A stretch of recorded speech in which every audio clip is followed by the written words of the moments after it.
இறைவா சேனல் நேயர்களுக்கு உங்கள் ஆத்மார்த்த ஜோதிடர் நங்கநல்லூர் டாக்டர் பஞ்சநாதனின் இனிய பராபவ தமிழ் புத்தாண்டு நல்வாழ்த்துக்கள். எனது திறமை மேஷராசி என்பர்களே, மேஷராசிக்காரங்களுக்கு இந்த ஆண்டு எப்படி இருக்க போகுதுன்னா, ராசியில சூரிய பகவானும் சுக்கிர பகவானும் சேர்ந்து பிறந்திருக்கக்கூடிய ஒரு அற்புதமான காட்சியில இந்த வருஷம் துவங்குது.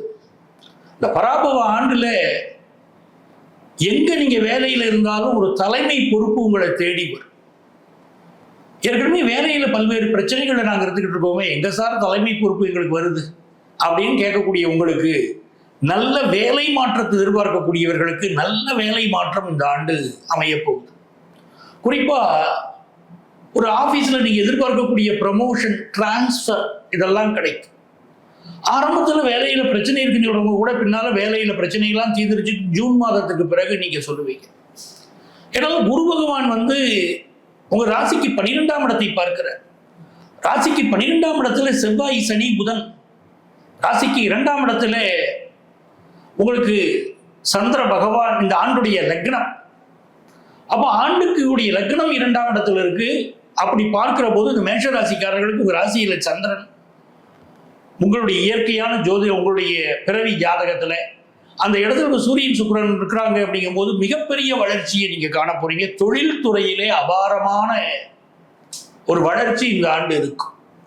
முக்கியமா இளைஞர்கள் கேட்கக்கூடிய கேள்வி என்ன சார், எங்க வாழ்க்கையில திருமணம்ங்கிறதே தடையாக இருக்கு. 90s கிட்ஸ் நிறைய கேட்டுக்கிட்டு இருக்காங்க, எங்க வாழ்க்கையில திருமண தடை இருக்கு, திருமணம் கைகூடுமா அப்படின்னு கேட்கிறவங்களுக்கு சுக்கிர பகவான் வருஷம் துவங்கும் போதே நம்ம ராசியில் உட்காந்துக்கிட்டு ஆசீர்வாதம் பண்றார். யாம் இருக்க பயமேன்னு அப்படி கேட்கிறார். ஆக நல்ல முறையில கல்யாணம் கைகூடி வரும், அதுல எந்த சந்தேகமும் இல்லை. அதே மாதிரி இளைஞர்களுக்கு காதல் விஷயங்கள்ல நாட்டம் கூடும், காதல் திருமணங்கள் கைகூடும். பொதுவாகவே மேஷ ராசி என்பது பரபரப்பான ராசி, சுறுசுறுப்பான ராசி. தனக்குன்னு எதையும் வச்சுக்கிட மாட்டாங்க, பிறருக்காக செய்வார்கள். எந்த ஒரு காரியத்தையும் யோசித்து செய்வதற்கு முன்பாக உடனடியாக செய்து விடுவாங்க. இது செய்தால் நல்லதா கெட்டதா, நமக்கு நன்மை வருமா தீமை வருமா, அந்த கேள்வியெல்லாம் கிடையாது. தனக்கு தோணினா உடனே செய்து விடுவார்கள். அப்படிப்பட்டவர்களுக்கு இந்த ஆண்டு பராபவ ஆண்டுடைய லக்னமே உங்களுக்கு ராசிக்கு 2ஆம் இடத்தில் வருவதனால நல்ல தனப்பிராப்தி இருக்கும். குரு பகவான் 3ஆம் இடத்திலேயும் பிறகு மே மாசத்திற்கு பிறகு ஜூன் 2ஆம் தேதி 4ஆம் இடத்திலும் ஒரு பயணம் செய்வார். புதிய வீடு, மனை, வாகனம் வாங்கக்கூடிய யோகம் வரும். பூர்வீக சொத்து சம்பந்தமாக உங்களுக்கு இருக்கக்கூடிய பிரச்சனைகள், சார் என்னுடைய பங்காளி பிரச்சனைகள் எனக்கு இருக்கு சார், எனக்கு சொத்தை கைக்கு கிடைக்கல அப்படின்னு நினைக்கிறவங்களுக்கு இந்த ஆண்டுல உங்களுக்கு ஜூன் மாதத்திற்கு பிறகு இந்த பங்காளி பிரச்சனைகள் தீரும். நல்ல முறையில சொத்து சேரும், புதிய சொத்துக்கள் வாங்கும் எண்ணமும் வரும்.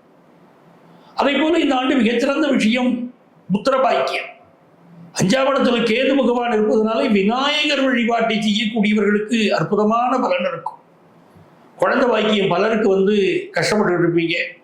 அப்படி கஷ்டப்படக்கூடியவங்க, உங்களுக்கோ உங்கள் குடும்பத்தாருக்கோ குழந்தை பாக்கியம் பிரச்சனை இருந்தால் விநாயகரை வழிபட்டால் இந்த ஆண்டு நல்ல குழந்தை பாக்கியம் அமையும். உங்களுடைய ராசிக்கு 11ஆம் இடத்திலே காலபுருஷ தத்துவப்படி 11ஆம் இடத்திலே சந்திரன் ராகு சேர்க்கை. அதனால புதிய புதிய முயற்சிகள் பண்ணுவீங்க. வெளிநாடு செல்லக்கூடிய யோகம் வரும்.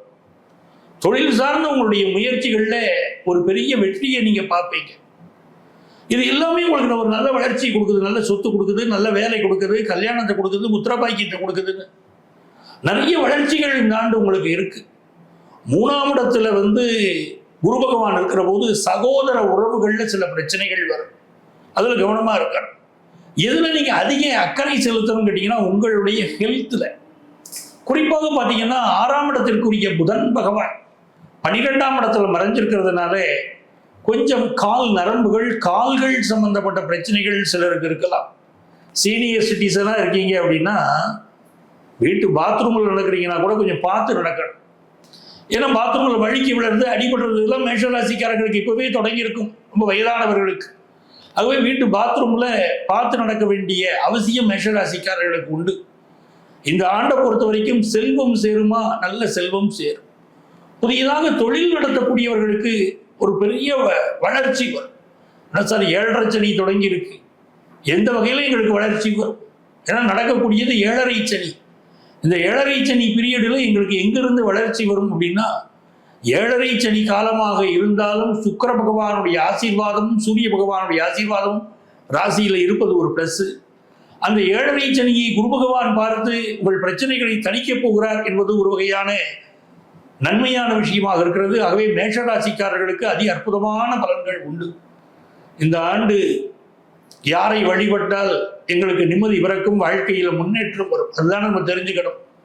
இந்த ஆண்டு உங்களுக்கு அற்புதமான வழிபாடு அங்காள பரமேஸ்வரி வழிபாடு, மேல்மலையனூர் அங்காள பரமேஸ்வரி வழிபாடு. அமாவாசை தினத்தன்று மேல்மலையனூர் போனும் அங்காள பரமேஸ்வரியை வழிபாடு செய்யணும். அப்படி வழிபட்டு வருகிற போது உங்கள் எண்ணங்கள் பூர்த்தியாகும், பிள்ளைகளுடைய சப்போர்ட் கிடைக்கும், தனப்புழக்கம் ஏற்படும். நல்ல வருடமாக பராபவ ஆண்டு உங்களுக்கு அமையும்.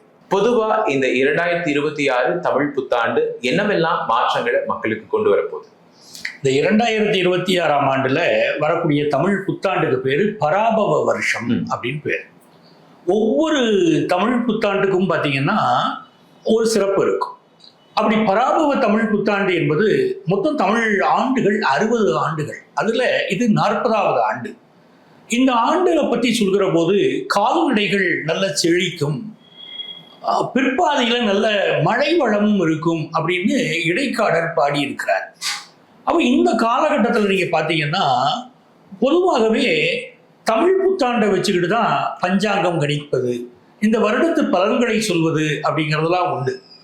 ஒவ்வொரு வருடம் தமிழ் புத்தாண்டு பிறக்கிற போது அன்னைக்கு மட்டும் இல்லைங்க, எல்லா நாளுமே நம்ம என்ன பண்ணோம், பஞ்ச அங்கங்களை வழிபடணும். அதுதான் பஞ்சாங்கம். பஞ்ச அங்கங்கள்னா திதி, வாரம், கரணம், யோகம், நட்சத்திரம்.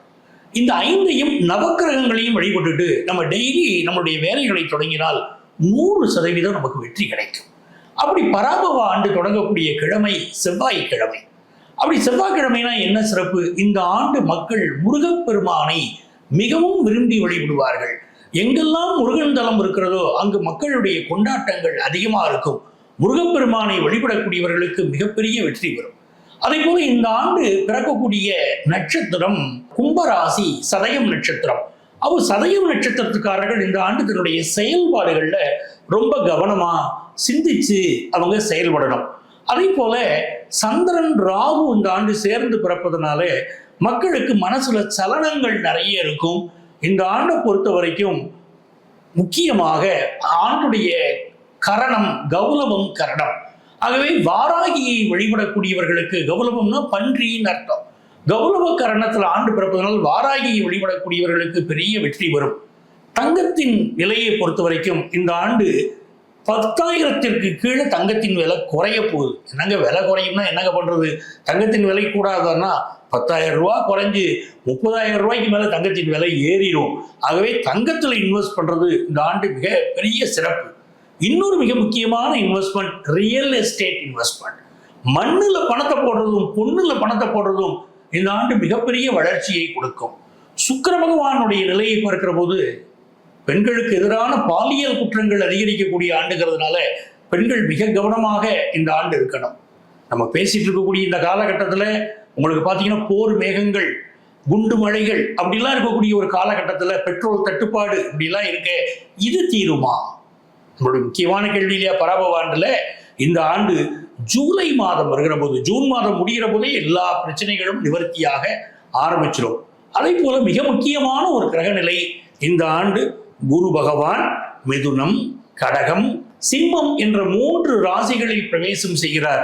ஆகவே இந்த ஆண்டு பிற்பகுதியில் பணப்புழக்கம் ரொம்ப நல்லா இருக்கும். மக்கள் நிறைய சேமிக்க தொடங்குவார்கள். அதே போல கார்கள் வாங்கக்கூடிய ஆர்வம், புதிய வகை கார்கள் வரக்கூடிய யோகம் உண்டு. மேஷராசிக்காரர்களை பொறுத்த வரைக்கும் பார்த்தீங்கன்னா எலக்ட்ரிக் கார் வாங்குவாங்க. அப்படி ஒவ்வொரு ராசியுமே இந்த ஆண்டு இந்த வகை கார் வாங்குவார்கள், இப்படி முன்னேறுவார்கள் என்ற தனிச்சிறப்புகள் இருக்கு. நம்ம ராசி பலன் உங்களுக்கு சொல்லும் போது அதையும் நான் சொல்ல போறேன். அதே போல இந்த ஆண்டு பார்த்தீங்கன்னா தொழில் வளம் ஒரு நல்ல ஒரு முன்னேற்றம் நமக்கு ஏற்படும். மக்கள் எல்லாமே டிஜிட்டல் மயமாக பணத்தை செலவழிக்கிறதுங்கிறது டிஜிட்டல் மயமாக இருக்கக்கூடிய ஒரு காலகட்டமாகத்தான் இது இருக்க போகுது. ஆக இந்த ஆண்டு பிறக்கக்கூடிய அமைப்பு ஒரு நல்ல வளம் தரும் ஆண்டு. நோய் விஷயங்கள்ல மட்டும் எச்சரிக்கையாக இருக்கணும். திடீரென்று ஒரு வைரஸ் தொற்று ஏற்படக்கூடிய ஒரு அமைப்பு இருக்கு. ஏன்னா உலகெங்கும் நிலநடுக்கம் வரக்கூடிய அமைப்பெல்லாம் இந்த ஆண்டு இருக்கு. காரணம் அமெரிக்கா ஈரான் இடையிலான அந்த போர், அந்த குண்டுகள் வீசிய அந்த நிலைமை, அதனால நிலநடுக்க அதனுடைய பாதிப்பு உலக நாடுகளில் நிலநடுக்கத்தை கொண்டு வந்து கொடுக்கும். அங்கே ஏற்படக்கூடிய ஒரு கிருமி உலகமெங்கும் பரவக்கூடிய ஒரு அபாயம் இருக்கிறது. அதுல கவனமா இருக்கணும். அதனால அந்த கிருமி எப்படி இருக்கிறது என்று சொன்னால் மருத்துவர்கள் நல்ல மருத்துவத்தை கண்டுபிடித்து விடுவார்கள். அதே போல இந்த ஆண்டு மருத்துவம் படிப்பதற்கு மாணவர்கள் அதிக முக்கியத்துவம் கொடுப்பார்கள். ஆர்டிபிஷியல் இன்டெலிஜென்ஸ் படிப்பதற்கு அதிக முக்கியத்துவம் கொடுப்பார்கள். கைனகாலஜி சம்பந்தப்பட்ட மருத்துவம் படிக்கக்கூடிய மாணவர்களுக்கு மிகச்சிறந்த முன்னேற்றம் வரும். இந்த ஆண்டு ஒரு பெரிய வளம் பிற்பகுதியிலே ஏற்படும். ஆக ஒரு நல்ல ஆண்டாக இந்த ஆண்டு பராபவ ஆண்டு அமையப் போகிறது. உங்கள் அத்துணை பேருக்கும் உங்கள் ஆத்மார்த்த ஜோதிடர் நங்கநல்லூர் டாக்டர் பஞ்சநாதனின் அன்பு வணக்கங்கள், வாழ்த்துக்கள்.